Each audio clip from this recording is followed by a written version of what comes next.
So, I've been through a lot of different humidifiers, and I finally settled on one I really like. It's made by a company called Lacidoll, Lacidoll, Lacidoll. Weirdest name, but their humidifiers are awesome. It's got like a 16-liter reservoir it comes with.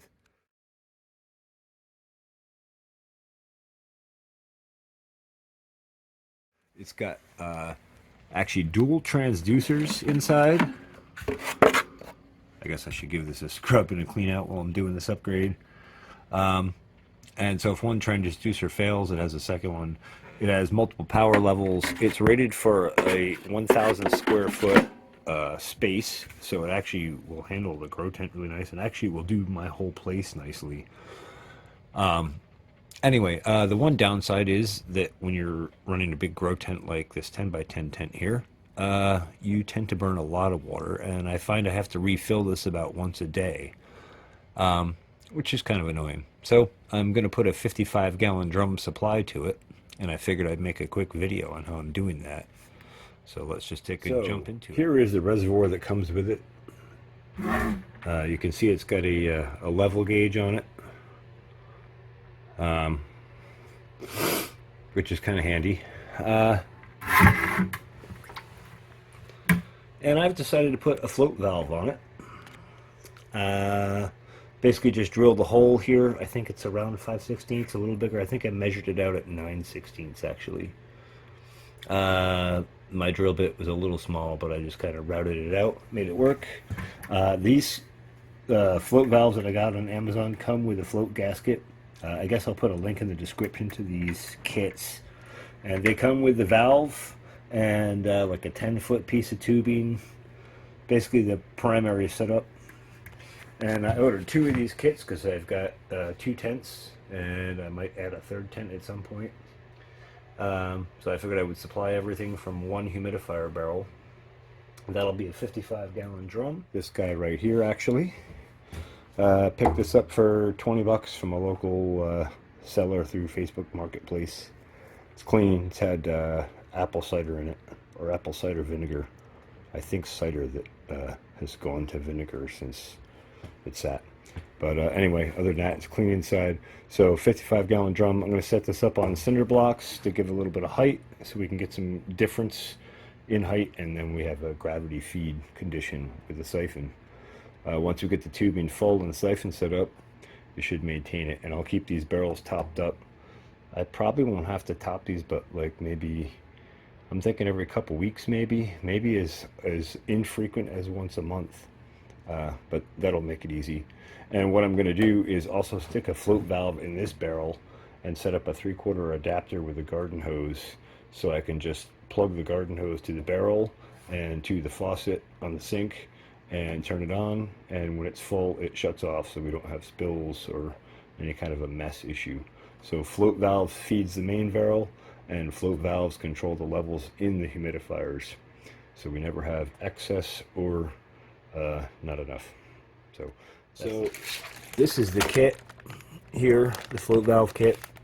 Comes with like a T and a valve and a couple other connectors or whatever. I don't know what these are for. These must be to pare down from a larger tubing, I'm guessing. Anyway, and I bought an extra bunch of these connectors because I figured I might want to distribute across multiple. Probably have enough in the original kits. And I bought another 100-foot of line. I don't remember how much this was, but I don't think it was more than 15 bucks, maybe 20. So I'll be able to wire everything all off one barrel. So that'll be cool. So simple float valve, drill a hole, put it in. I'm sure this would work with just about any other humidifier. I just like these Lacidoll. They're a nice high output. I'll give you a demonstration at the end of this video. So right now, I've just got a tube and a bucket that I filled up in the sink, clipped on, and it's running down. Pardon the mess on the floor here. Running down to the float valve just to test it. The float valve does appear to be working. I guess I'll just get a better light angle for starters so you can see. And I'll give you a zoom. You can see, I'm sure you can see the water on the edge there flowing in. Get my hand in here without interrupting the light. I'll bring the float up, and you can see it stop. And I'll drop, and you can see it flowing again. And I'll show you the line hydraulic jump when I shut it off. Back on.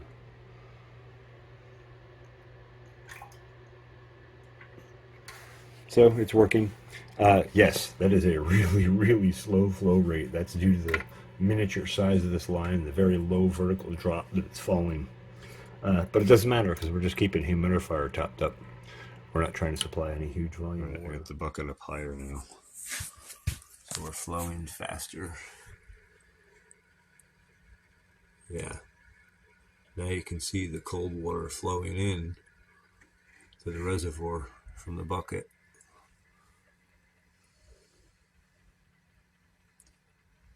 So we even have a way to observe fresh water coming into a reservoir. Water flow with thermal imagery. There are so many cool tools we have available now. Wait till you see what we do with this channel.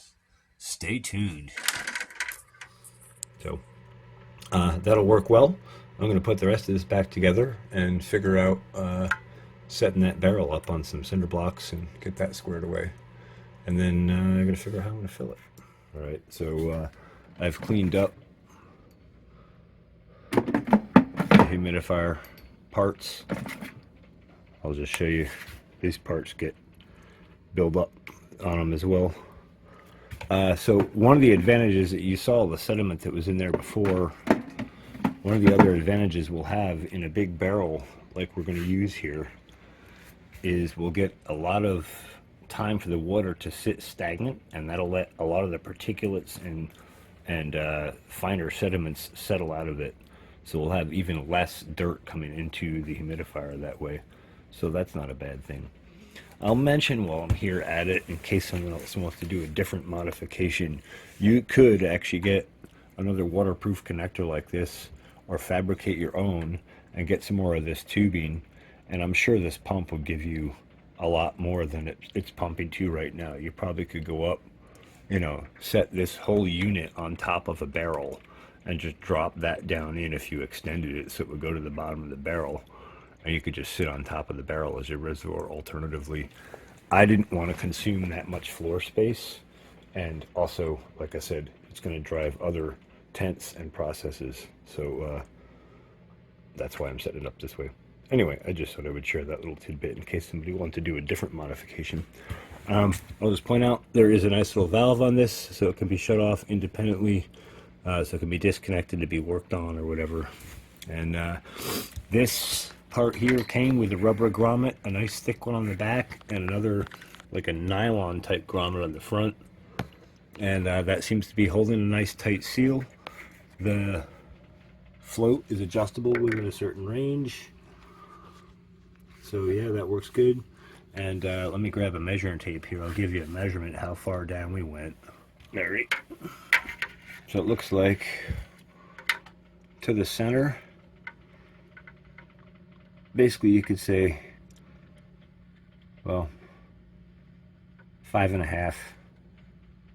Yeah, 5.5 to the center, and that seems to be a good set point. So, or point for it. And I went 180 degrees out from the gauge on the front, all the way on the back, so we could feed from the back and point the gauge out where we can see. And I just now set this, obviously it's not connected to the water tank yet, but I set it so that the level's a little higher, so that we'll actually have registration on the gauge in here in the water level, so we can have a visual monitor still that we're still getting water in.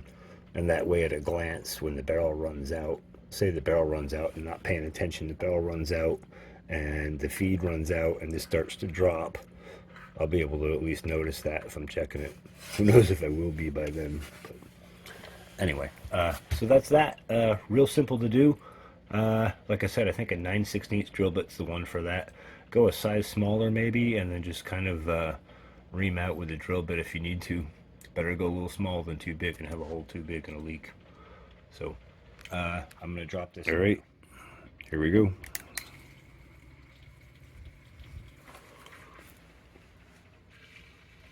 It always seems like nothing's happening at first. That's because that pump is priming up and pumping up to the chamber here.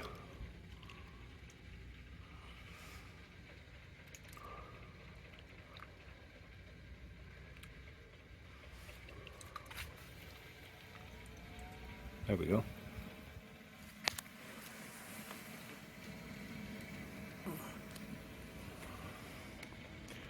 Now we'll pump the power level up to turbo. I'll just show you what this thing can do. We'll set humidity up to a level where it will stay on. They come with that nice director like that too, so you can shoot off at a certain area if you want, and really fog it up good. All right, move some stuff around. Got some more stuff to move around, but got a couple of these are actually really large cinder blocks for it to sit on. Don't want those sitting directly on the floor. The one was sunk in the mud pretty good. I had to scrape it and brush it off pretty good. So put some cardboard down. I'm going to cut that down clean to fit those, and that'll keep the floor protected from the bricks. It doesn't slide or scratch or indent it. And that should hold the barrel nice and stable. That gives us a little vertical boost, keeps us up above the other reservoir there, and yeah, I would think that would do it. So on to the next. Laser precision.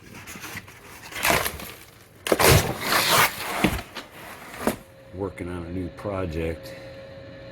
You'll see eventually what it is, but these are new stainless steel 3-way valve. Didn't know they made these, but this is going to make things a lot simpler for some of the upcoming plumbing projects I have. One thing you'll figure out about me real quick is I'm resourceful. So this apartment has no garden hose hookup that I'm aware of. Certainly not one for inside. Want to be able to refill a 55-gallon drum to supply water to the humidifiers through a float valve system. Wanted to refill that drum fast without slopping 5-gallon buckets back and forth. So I came off the shower head here and adapted over to garden hose. Bought a garden hose, and now I can plug that right into the float valve on the barrel. And I can run hot or cold water if I need to in that. I'll just be running cold.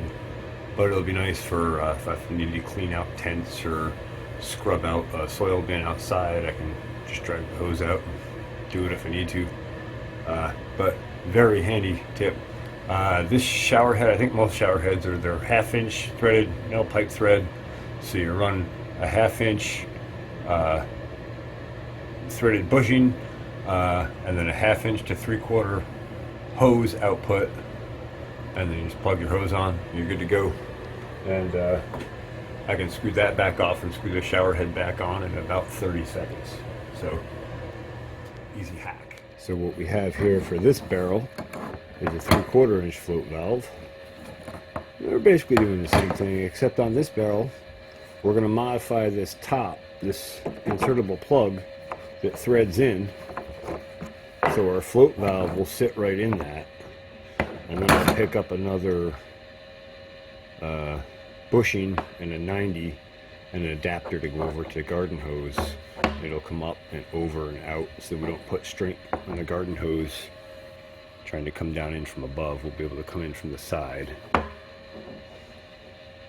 So what I need to do is drill a 1-inch hole in this to make space for this, so we can slip this through and thread on to our bushing and gasket.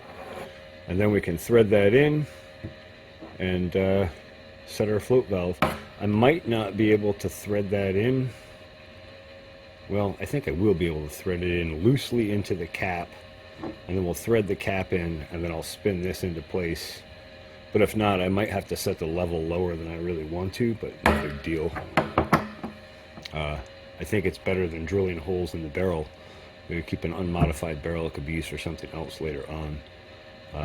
I find that's always good. I find if you cut tops out of barrels or drill extra holes in them, eventually that they go out of that service and go into some other project, and you'll be wishing they didn't have a hole in them sometimes. So, all right, on with it. Well, I got the other parts. It's a bit of a struggle getting this to thread up. I dug out an old barrel bung that I had that actually had it's actually threaded for 3/4, and they just come with the plug in. You can basically punch that plug out and thread a 3/4 pipe in. Actually, I found with a steel pipe you can even just thread 3/4 pipe right straight in, and it'll cut through it sufficiently to open it. Anyway, so I had to clear the debris on the bottom of that to get this to thread in. So that took a few minutes, but we got it straight, and it's threaded up in. So now we can take this whole float valve assembly and drop it down in here and thread it in, and then our barrel is adapted with the float valve. And then the last thing we got to do is run our connection line to the humidifiers from the barrel, draw and start a siphon, and then from there we're good. Well, so there she is threaded in. I found I had to keep the float valve angle fairly vertical, but I think it'll still give us a pretty full volume level in the barrel. But I guess, as with all things, at the point, there's only one way to find out. Now, the other part that I picked up here is a 90 elbow, so I can come out and pick the hose up and not take the hose at an odd angle, as I mentioned. And then a garden hose adapter, so I can thread the male end of the garden hose into this female and plug it directly in. And then we should be good to go for our first test run for filling this up. And I guess I'll get the FLIR camera out, and we'll use cold water and we'll be able to watch. Alright, time to hook a hose up. Connected. From here on we'll run FLIR so we can see water flow. A little before shot of the barrel.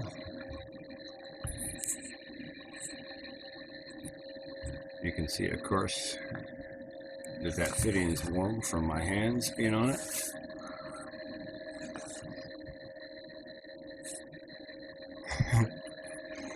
Alright, I'm going to run a hose. I'm going to start piping some cold water in this puppy. So you can see by the temperature of the fitting, but before we even get to it, we have a problem. The valve is not opening, so gotta pull it apart and have a look.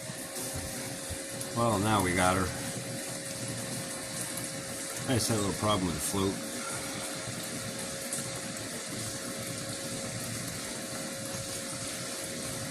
You'll watch this line temperature come down now.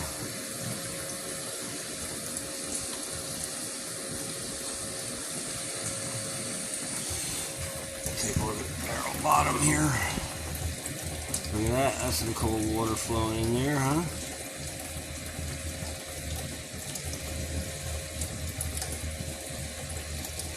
.1 above the water line there, and .2 below it.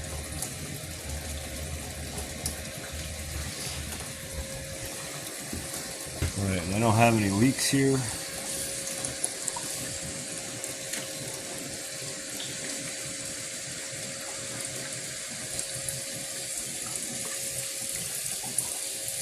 Let's see. There we go.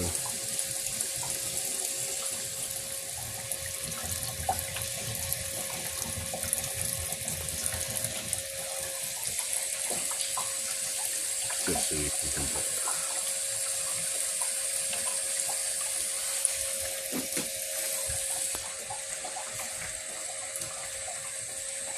And then so now I'm going to go ahead and throttle up the water flow now. Feel like we're doing okay.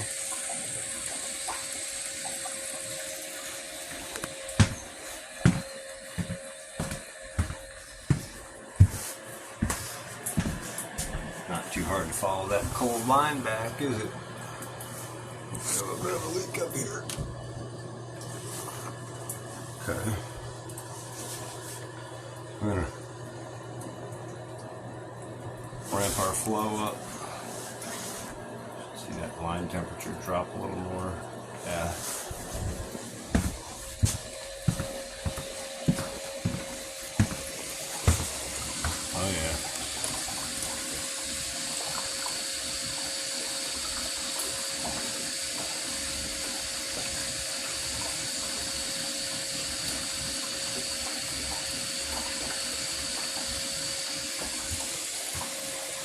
flowing along good, no leaks.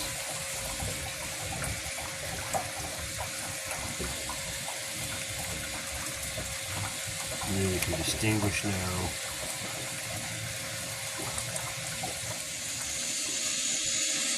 I was getting ready to hook up the humidifier line, and I pulled the cap off,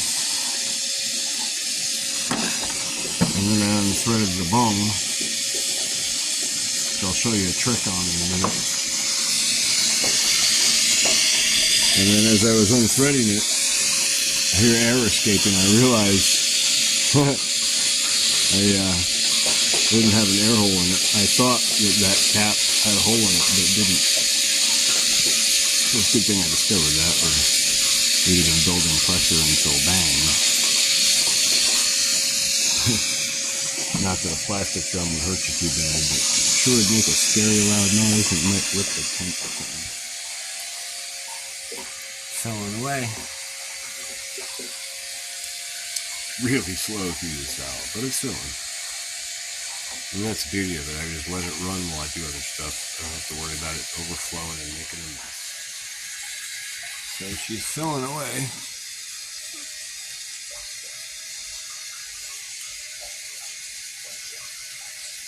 Now why we're getting so much reflectivity around here. So I switched over to warm water for the last part of this fill.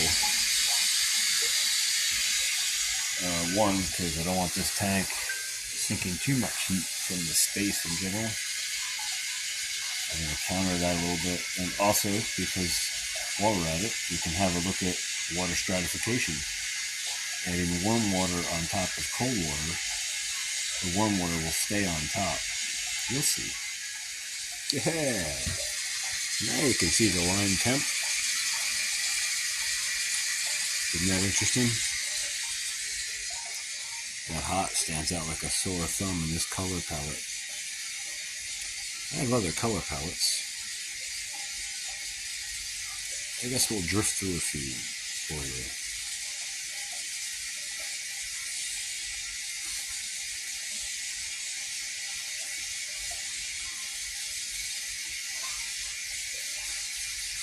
There's so many.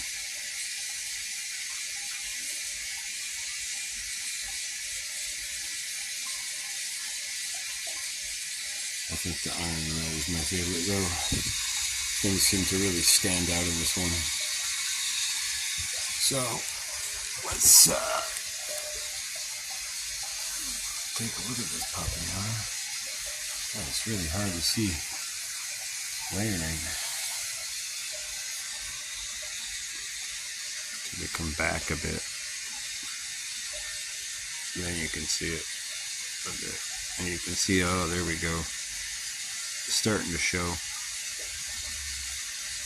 While part of the reason it's not stratifying quite as clearly and nicely is because that valve doesn't have a clean chute of water coming in. It just kind of sprays it everywhere. So it's spraying the whole side of the barrel and just kind of scattering our temperature. But that does give us an interesting effect and an interesting glimpse into it. It might be a bit over-fascinated with thermal imagery, but, you know, it really is a powerful tool, and I figured I'd test it out and play with it for this project. Why not take you along? Let's all learn together. Checking back again. You know, I feel like the lights in the tent really affect our thermal imagery.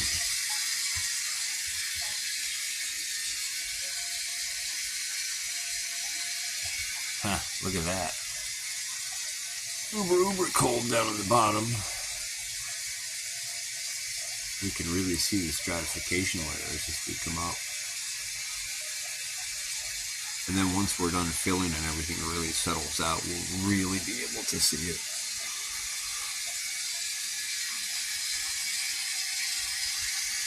Anyway, just to check up, let's see where we're at on the fill. Yeah, we're getting there. Spilling full of lava.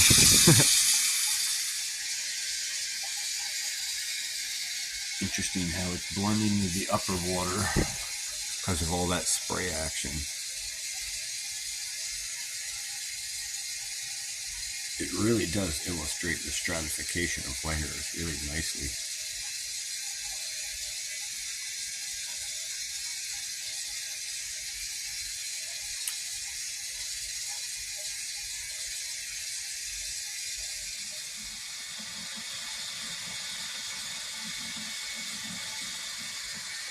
So we've run enough warm water in there to give us some good stratification layers and buffer out the overall barrel temperature. So I switched back to cold, and the flow is definitely slow. I switched back to cold and actually rinsed out a mop before I came back and snagged the camera. But I do feel the temperature dropping here. Interesting how sensitive the human hand is to temperature. I can detect all of those different temperature changes on each of those different fitting pieces, and the hose still being warm. We certainly are equipped with some pretty powerful senses, aren't we? Alright, well, you can see it's spraying cold in the top again now, or cooler.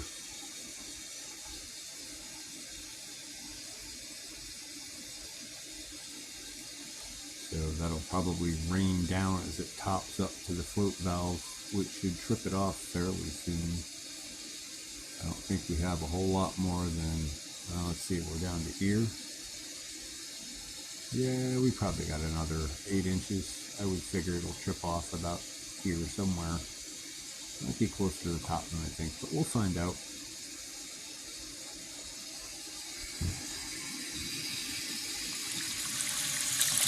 Sometimes you gotta look to nature for truth, right?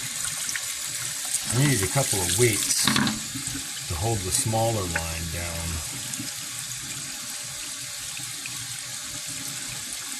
For the lines that go out to the humidifier. I didn't want to use anything that would interact. I don't have any stainless steel tools I want to donate to sit in a barrel of water. So I got these 2 rocks from outside. One's got some quartz crystal in it, and I used to rinse them up under some warm water, which I thought you'd appreciate the thermal imagery of that. We'll switch to cold quick. You can watch it change right over. And then I'm going to dry these off quick, and then I'm going to tape them to the bottom of that. That's my easy solution from nature. So there you go. And look at that. Look at the heat still in them. Oh, we're going to have to study stones with thermography, huh? So, I've got the T's wired up here. I've got my weights wired up. That's right, it's Cob Job Bob. Hillbilly ghetto style. I think it'll work, though. So I'm just going to run this through the cap and then plug it into the T and drop it in. Our barrel should be done filling shortly. And then we can finish wiring. Well, actually, it's already wired. We just pull some suction to our humidifiers. I'm probably going to put a T and a valve near each humidifier so I can just draw suction to get siphon prime started easily. So if we run out of water, or we get an air bubble in the line or something, it's easy to get started again. I could see that being a hassle if we don't, and I don't want to use pumps. So that should be. So here we are. Figure I'll give you the picture and picture view with it as well, so you can see the live picture. Quite a difference there between the cold zone and the warm zone. Let's see, P1 at 78, I think, and P2 at 70.5. Very interesting. And P3 down in the corner there at 70. Oh, that's 70. Oh, anyway. Yeah. And then let's see if we go up. We're sitting around closer to 80 up near the top. And then you can see where I washed the stones and was handling them. They're still kind of warm.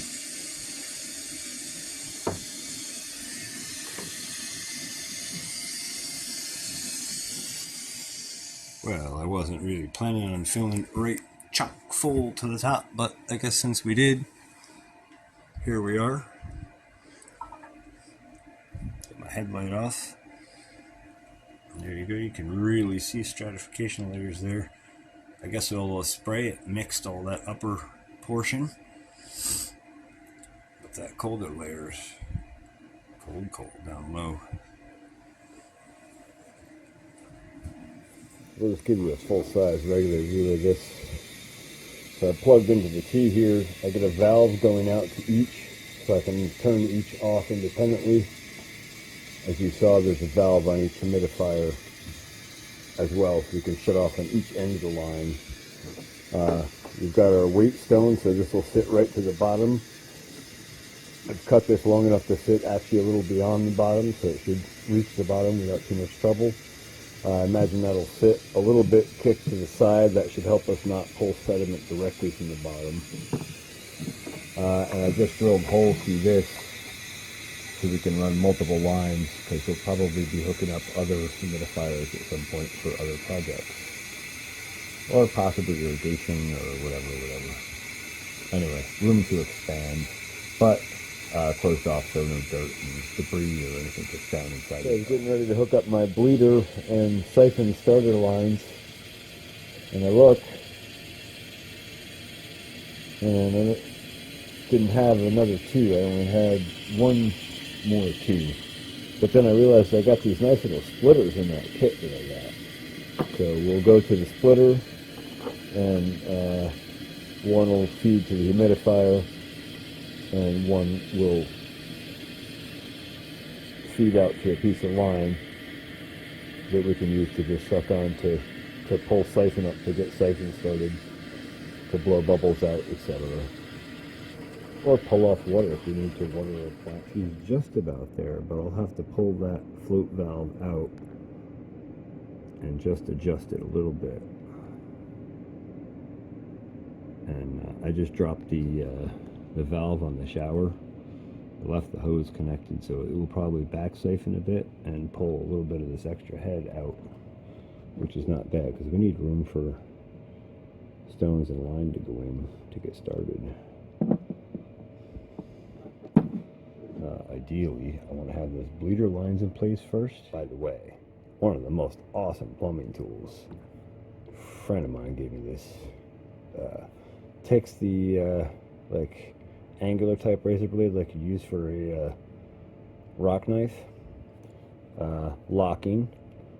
This part kicks out and you can fold that guard back and use it as a regular knife cutter for like cardboard boxes and stuff. It's great for that. Closed, it acts as a cutter, a full like blade width cutter, razor sharp, great for cutting tubing like this, PVC, vinyl tubing, just any kind of anything. It's just amazing. Great for opening bales of Pro Mix too. You fold that back, you use that knife edge, and you can go right around the top of a bale, dump it into a big contractor bag, mix your nutrients in, flip the whole bag around. You got mixed soil made up. Into the water. Show you that in a sec. So here we are. Why all the complexity, I know. But so line coming from the barrel comes into this and splits. One side goes straight to the humidifier through the valve, so we can shut off to the humidifier. The other side comes out to a valve and then to a piece of tube that goes to nothing. That's so I can easily take and turn this valve on, which I just did, and suck on it a little bit and get the flow started from siphon, so I don't have to use a pump. Let me just turn this on quick, and then you can see now we're flowing. And then once it's primed, I can shut off the prime and turn it over to the humidifier, and it's filling the humidifier. And now we have a 55-gallon drum of water for the humidifier.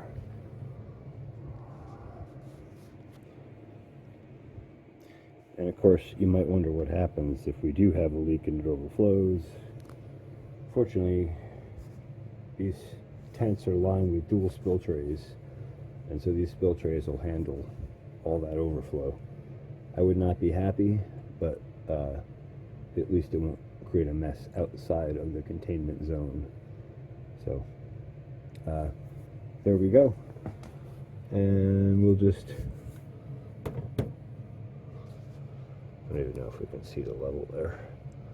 But anyway, she's set, supplied off of that, and I'll do the same in the other tent. I mean, they're both tapped off of that barrel. Then we just got to refill that once in a while. I'll get that float valve for that straightened out, and that'll be an automated process as well, with the exception of connecting the hose and turning on the water. So, simplified. Next project, spring water for myself and my plants from a local spring. That's been a project to plan, but I'm getting it together and it's coming soon. So stay tuned for that, and stay tuned for more stuff here in the Grow Lab. Thanks for watching the Pharmacy Seeds Network.